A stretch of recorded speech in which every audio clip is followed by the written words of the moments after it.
Banyak pihak yang masih menghubungkan penegakan disiplin dengan menghukum. Tiap ada orang yang melanggar peraturan dihukum dengan hukuman yang berat.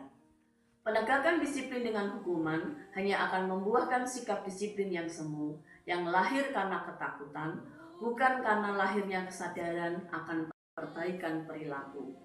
Bagaimana mengubah seseorang tanpa memberikan hukuman terhadapnya? Yang pertama, yang harus kita ingat bahwa sebelum kita mengubah kehidupan orang lain, maka langkah pertama yang harus kita ubah adalah kehidupan internal kita, yaitu sikap hati, pikiran, dan paradigma kita. Supaya dengan sikap hati dan paradigma yang benar, kehidupan kita pun menjadi benar seiring dengan pikiran kita yang sudah dipulihkan. Yang kedua, untuk mengubah perilaku seseorang adalah menghindari memberi cap pada seseorang. Dengan memberi cap jelek akan melahirkan stigma pada diri orang bahwa ia adalah pribadi yang berperilaku buruk untuk selama-lamanya. Hal ketiga, dan itu adalah bagian yang paling penting dan yang utama, bahwa kita dapat mengubah perilaku seseorang tanpa menghukum adalah dengan firman Tuhan. Memberikan pengampunan kepada orang yang bertindak salah dapat membantu orang tersebut untuk berubah. Dengan demikian, harga diri seseorang terjaga dan orang tersebut menjadi makin bertanggung jawab atas segala tindakan yang dilakukannya.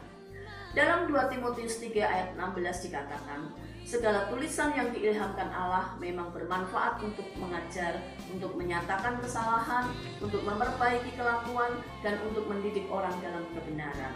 Kebenaran-kebenaran Allah akan mengubah hati serta hidup manusia. Firman Tuhan mempertobatkan manusia untuk hidup lebih baik. Orang berdosa akan meninggalkan dosa mereka dan melangkah ke dalam terang pengajaran Allah.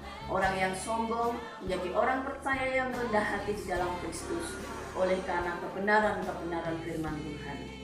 Namun satu hal yang harus kita ingat, bahwa kita tidak boleh melepas begitu saja orang yang kita layani. Bangunlah hubungan sebagai teman dan motivasi mereka untuk setia dalam proses. Nikmati cara Tuhan bekerja dan bangun juga hidup kita sendiri dalam hubungan yang paling intim dengan Tuhan. Mendampingi hingga pertobatan sejati berarti juga tidak menghakimi, namun menginspirasi. Sebab siapa yang suka dekat-dekat dengan orang yang suka menghakimi?